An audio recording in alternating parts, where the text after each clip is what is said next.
Bom dia, boa tarde ou boa noite. Neste vídeo nós vamos tratar do tema emenda à petição inicial. Eu espero que vocês gostem.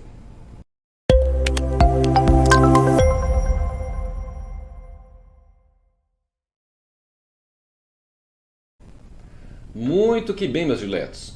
Vamos tratar, ainda que brevemente, a respeito do tema emenda à petição inicial. Lembrando que esse tema foi desenvolvido no dia, deixa eu confirmar a data, no dia 16 de julho de 2022, foi um sábado, numa aula ao vivo que nós tivemos do curso completo sobre petição inicial.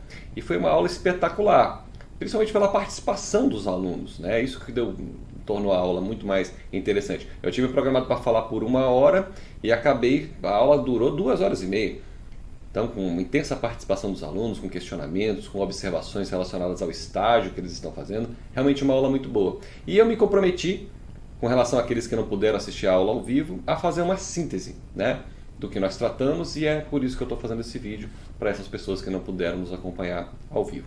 Então vamos lá, vamos falar a respeito da emenda à petição inicial, começando pela redação do artigo 321 do Código de Processo Civil, que diz o seguinte: o juiz, ao verificar que a petição inicial não preenche os requisitos dos artigos 319 e 320, ou que apresenta defeitos e irregularidades capazes de dificultar o julgamento de mérito, determinará que o autor, no prazo de 15 dias, a emende ou a complete, indicando com precisão o que deve ser corrigido ou complementado.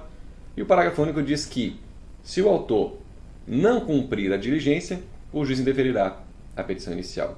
Então percebam que num primeiro momento, aqui no início do 321, ele trata da primazia do julgamento de mérito, né? Se ele encontrar defeito na petição inicial, claro, um vício sanável, né? Na aula a gente falou muito sobre isso, colocaram várias hipóteses, enfim, eu não vou conseguir repetir tudo aqui para vocês, porque senão esse vídeo vai ficar muito longo. Mas entendam que é direito do autor ter essa oportunidade de emenda à petição inicial. Não pode o juiz simplesmente achar um vício sanável, isso é importante, e extinguir o processo sem resolução de mérito. Ele deve dar a oportunidade para que o autor ele consiga sanar esse vício. Então essa é a ideia de primazia do julgamento de mérito.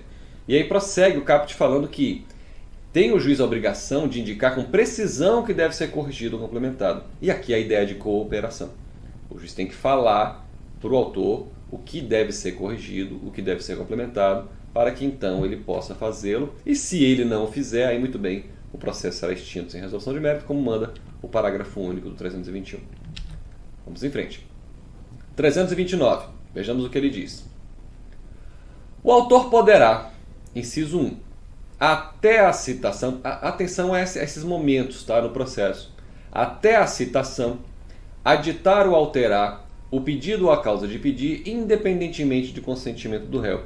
Então vejam, até a citação, vejam, o réu ainda não integrou a relação processual. Então tem o autor plena liberdade de modificar como ele bem entender o conteúdo da sua petição inicial, tá? Pode mudar pedido, pode mudar a causa de pedir, como diz o código, pode aditar, pode alterar, pode complementar, enfim, ele pode fazer o que ele bem entender, tá? Até a citação. Muito bem, réu foi citado. E aí? A gente passa para o inciso 2. Até o saneamento do processo, aditar ou alterar pedido e causa de pedir com consentimento do réu, assegurado o contraditório, mediante a possibilidade de manifestação deste, né, do réu, no prazo de 15 dias, facultado o requerimento de prova suplementar. E o parágrafo único diz que aplica-se o disposto nesse artigo à reconvenção e à respectiva causa de pedir.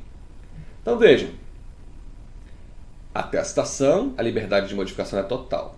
Após a citação, muito bem, ainda pode haver modificação, mas desde que haja o consentimento do réu, né? E depois do saneamento, aí nós vamos ver que há uma divergência doutrinária. Alguns autores acham que mesmo depois do saneamento, e um deles é Luiz Guilherme Marinoni, Sérgio Cruz Arenharte, Daniel Bitidiero, a gente vai ver, eu coloquei uma liçãozinha aqui do Humberto Teodoro Júnior sobre isso também. Eles acham que mesmo depois do saneamento do processo poderia haver modificação através de negociação processual, tá?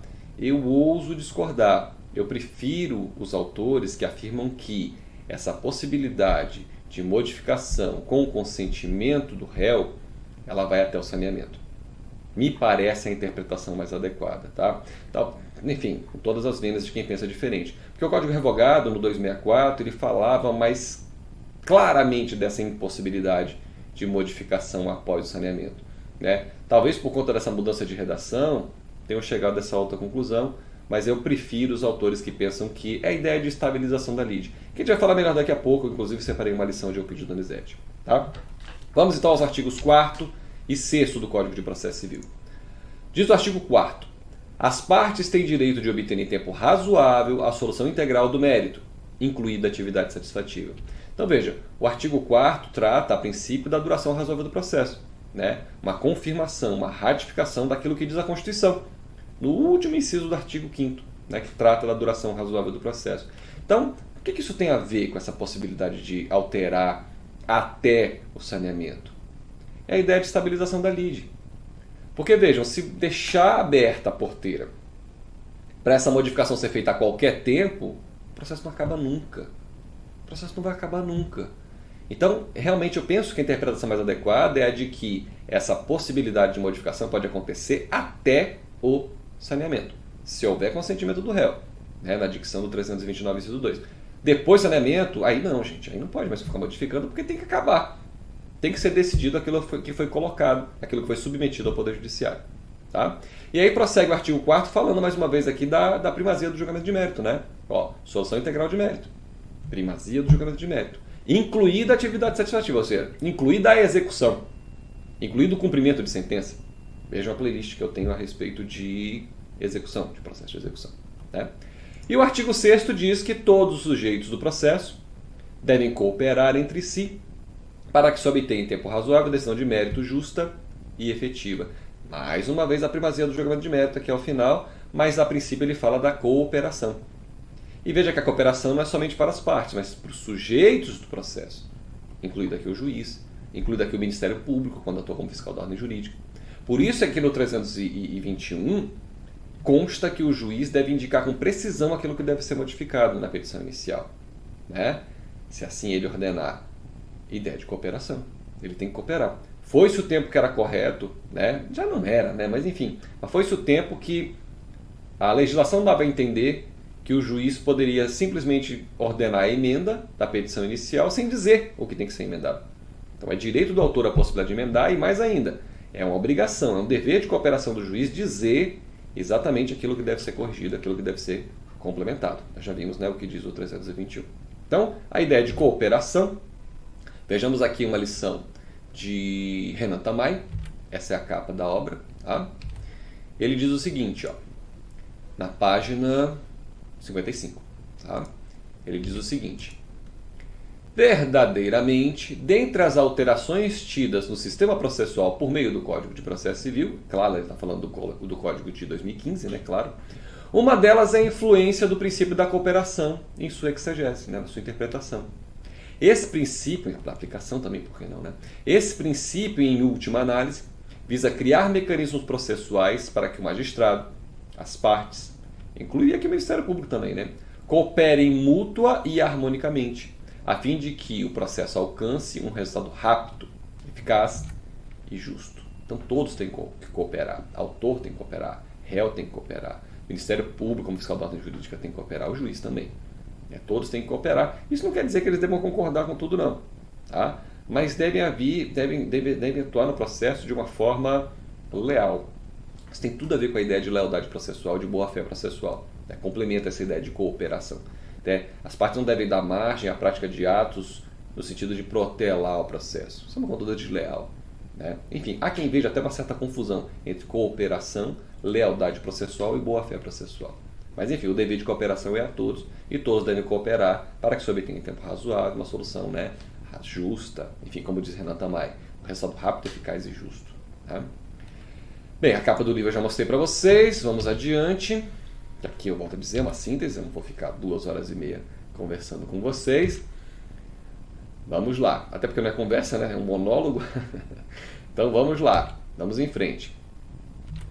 Vimos o 321, vimos o 329. Vamos então falar a respeito da primazia do julgamento do mérito. Vejamos aqui o que dizem Luiz Guilherme Marinoni, Sérgio Cruz Aniarte, Daniel Mitidiero. A obra é esta aqui, na página 145. Eu não vou cansá-los com a leitura do texto na íntegra, mas eu vou separar alguns pontos importantes e vou disponibilizar esse material para vocês lerem à vontade, se tiverem dúvida me avisem. Mas vamos ver alguns pontos interessantes aqui dessa colocação desses autores, né, desta obra. Né, vamos olhar. Ele diz o seguinte, ó. Por essa razão, a fim de que a chance para uma efetiva solução do litígio do processo não se perca por questões meramente processuais, facilmente superáveis, o Código refere que, verificada a presença de irregularidades sanáveis, esse é o ponto mais importante. Veja, existe, claro, a primazia do julgamento de mérito, é disso que eles estão falando. Mas o vício tem que ser sanável. Aí um aluno colocou, se não me engano foi o Felipe, ele falou, professor, mas e se o juiz verificar, por exemplo, que há litispendência? Bem, esse vício não é sanável. Né? Se ele verificar que há identidade de parte, de pedido e causa de pedir, realmente o caminho vai ser a extinção do processo sem resolução de mérito. Por quê? Porque não é um vício sanável. Tá? Então o vício tem que ser sanável. Sendo o vício sanável, muito bem, tem que ser dada uma oportunidade para que o vício seja corrigido. Enfim, e aí eles prosseguem, vou pegar um outro trecho aqui para vocês. Ó. Os preceitos mencionados prevêem o dever de prevenção do juiz, no sentido de prevenir, tá? De evitar a extinção do processo sem resolução de mérito, que decorre da estrutura cooperativa do processo civil no Estado Constitucional. Aqui na obra consta o artigo 7º, mas eu acredito que foi uma falhazinha aqui de digitação. Melhor seria falar do artigo 6º, que a gente acabou de ver, né? Antes de sacrificar o exame do direito material, por questões formais, tem o juiz de proporcionar à parte a possibilidade de praticar o ato regularmente, acaso seja possível, de novo, ó, possível corrigir o vício. Porque se não for possível corrigir o vício, aí realmente o caminho vai ser a extinção do processo sem resolução de mérito. Vamos ver como eles concluem. Eles concluem dizendo o seguinte, ó. A primazia da decisão de mérito sobre as decisões processuais no sistema do novo Código de Processo Civil, do novo Processo Civil brasileiro. O código foi por minha conta, né?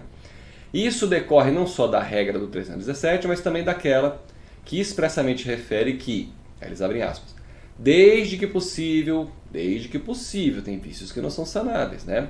O juiz resolverá o mérito sempre que a decisão for favorável à parte a quem aproveita eventual pronunciamento nos termos do 485. Essa é, né, a redação do 488. E aqui uma questão mais relacionada à possibilidade de, às vezes, o juiz, ao invés de extinguir o processo sem resolução de mérito, ele indeferir o pedido do autor. Se ele tem elementos para isso, é melhor ele entrar no mérito. Porque, vejam, normalmente quando o processo é extinto sem resolução de mérito, deixa eu baixar esse negocinho aqui que está atrapalhando. Pronto. Normalmente quando ele extingue o processo sem resolução de mérito, a ação pode ser proposta novamente. Né? Então, somente quando ele entra no mérito é que você tem uma decisão definitiva, com a aptidão de se tornar imutável. Né? Por isso, um dos motivos pelos quais vigora no nosso sistema agora essa primazia de julgamento de mérito. Tá? Mas eu vou disponibilizar esse material para vocês, leiam com calma, se tiverem dúvida me avisem, terei prazer em voltar a esse ponto para esclarecer melhor para vocês. Tá? Entenderam agora por que demorou 2h30 a aula ao vivo, né? Porque aí, enfim, a gente viu tudo isso, debatemos, e foram observações muito pertinentes, muito relevantes mesmo que os alunos fizeram. Aixá, Said, Sebastião, Guilherme, enfim, perdoem se eu estou esquecendo alguém. Já falei do Felipe, que deu exemplos até do estágio dele. Foi realmente um bate-papo muito, muito bacana mesmo. Vocês perderam. Vamos lá, ainda com relação agora com essa ideia de estabilização da lide, né? Tinha dito para vocês que nós íamos falar do entendimento aqui de Eupídio Donizete. Então veja o que ele diz nessa obra, cuja capa acabei de mostrar, na página 506. Né? Ele fala sobre a estabilização da lide, você poderia falar também estabilização da demanda ou do processo. Né? Então a lição de Eupídio Donizete. Olha o que ele diz. Pelo que se extrai do artigo 329, que a gente já viu, né? Até a citação, liberdade total de modificação. Depois a citação, pode modificar desde que haja consentimento do réu, né? E isso até o saneamento. Depois do saneamento, eu prefiro os autores que entendem que não pode mais haver modificação. Com todas as vendas a quem pensa diferente. Né? Então, pelo que se extrai do 329, a estabilização não é absoluta, porquanto até a citação pode o autor editar ou alterar o pedido ou a causa de pedir, independentemente do consentimento do réu, que nem integrou a lide ainda. Né? Feita a citação, a modificação só é possível com a aquiescência do réu. Ele tem que concordar, ele tem que autorizar. Após a fase do saneamento do processo, a alteração do pedido ou da causa de pedir, em nenhuma hipótese será permitida. Concordo plenamente com o pedido do Donizete, me parece que essa é o seu entendimento mais adequado para essa ideia de estabilização da lide ou da demanda do processo. O processo tem que acabar. Chega um momento que tem que haver decisão, né? Se ficar modificando isso, não vai acabar nunca, né? Já mostrei a capa da obra e coloquei a redação do 190, porque o 190 trata da negociação processual. Remeto vocês ao vídeo que eu tenho postado sobre negociação processual, acho que na playlist de procedimento comum, se não me falha a memória. Quem pensa como Marinoni, Luiz Guilherme Marinoni, Sérgio Cruz Ariarte, Daniel Matidiero, já mostrei a obra para vocês, eles, e não é diferente o pensamento de Gilberto Teodoro Júnior, eles aplicam o 190 nessa situação. Entendem que através de negociação processual poderia haver essa modificação mesmo depois do saneamento. Porém, com base no parágrafo único, claro, o juiz vai ter que controlar isso. Mas não me parece, com todas as vezes, o entendimento mais adequado. Tá? Até porque a ideia de negociação processual ela é a de que o juiz não interfira, né? O parágrafo único é muito claro ao dizer que, de ofício ou a requerimento, o juiz controlará a validade das convenções previstas nesse artigo, ou seja, a negociação processual, né? Recusando essa aplicação, olha lá, somente nos casos de nulidade, ou de inserção abusiva em contrato de adesão, ou em que alguma parte se encontre em manifesta situação de vulnerabilidade. Eu penso que é mais adequado realmente, depois do saneamento, não ser permitida, exatamente como diz o pedido do Donizete. Não pode hipótese nenhuma modificar.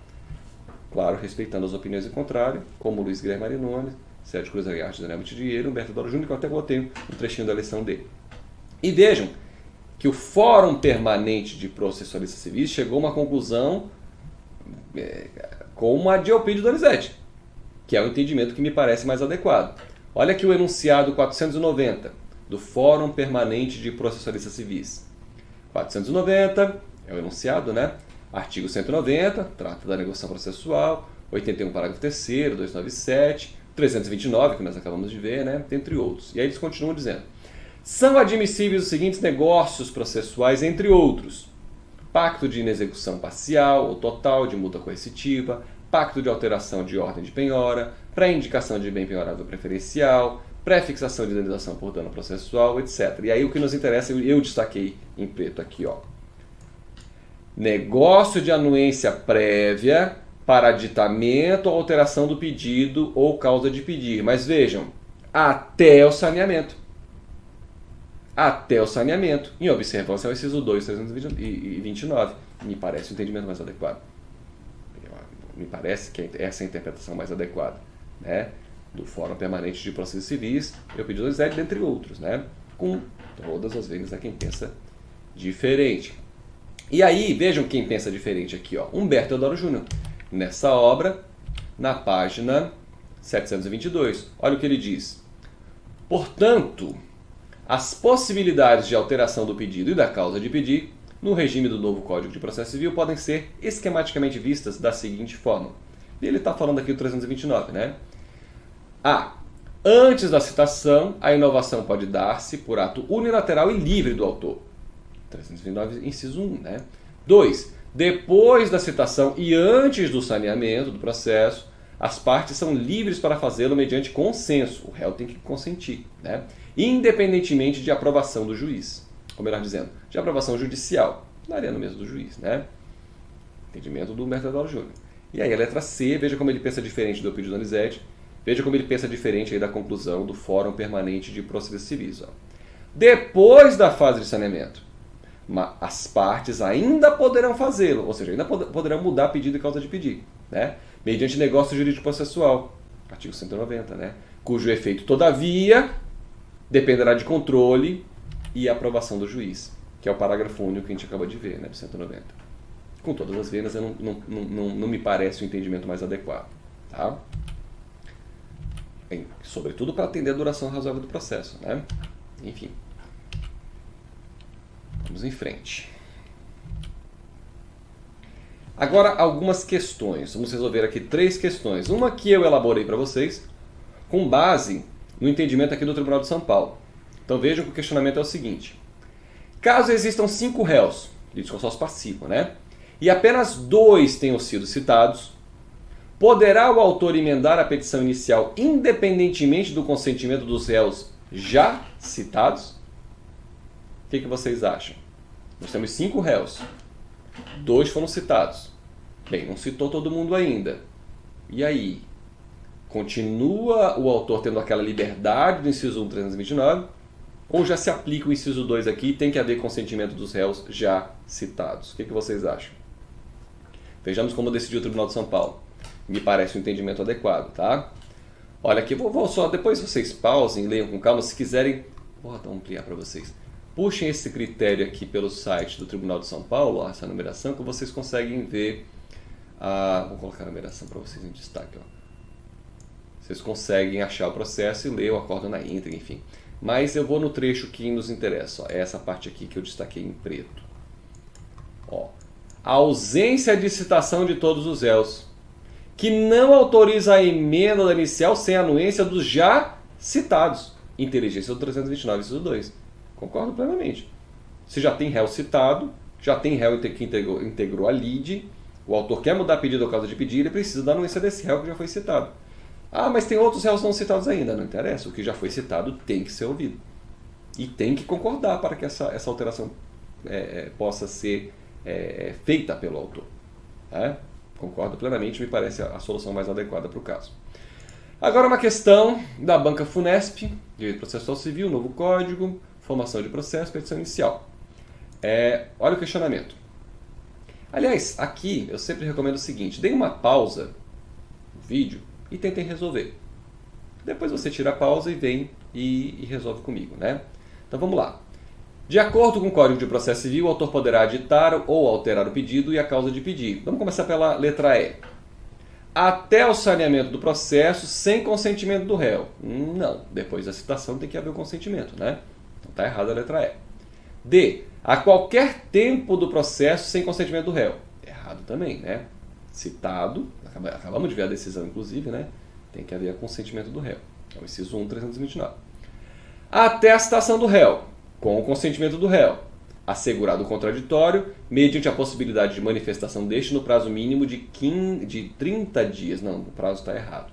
É só ver a redação 329 que a gente vê que o prazo está errado. B. A qualquer tempo do processo, com o consentimento do réu. Bem, aí você poderia pensar, mas se concordar com o Marinoni, talvez, né? Vamos ver se fala de negociação processual aqui. A qualquer tempo do processo, com consentimento do réu, assegurado o contraditório, mediante possibilidade de manifestação deste do 20 dias. Está errado o prazo também. Né? E se valer aqui o entendimento de Eupídio Donizete, se aqui for aplicado o entendimento do Fórum Permanente de Processo Civil, também não poderia ser a qualquer tempo. Me parece o entendimento mais adequado. E a letra A, até o saneamento do processo, com o consentimento do réu, assegurado o contraditório, mediante a possibilidade de manifestação deste no prazo mínimo de 15 dias. E aí essa alternativa correta, letra A. Vamos à próxima questão.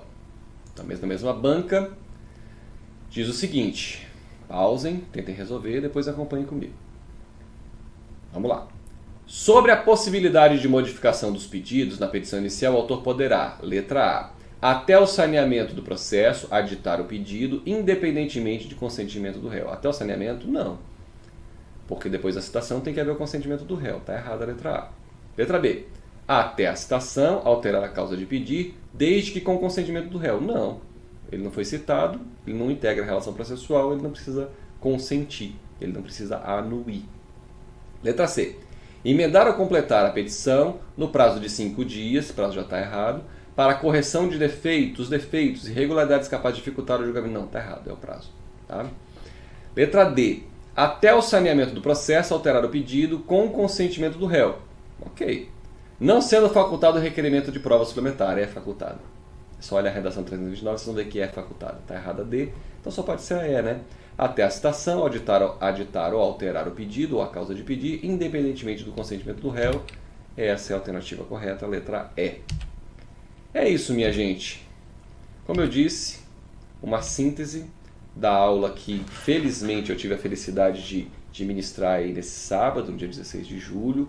Um bate-papo agradabilíssimo, durou 2h30, foi muito bacana e eu espero poder repetir isso várias vezes com vocês, tá? De qualquer modo, espero que vocês tenham gostado. Por hoje é só e até a próxima.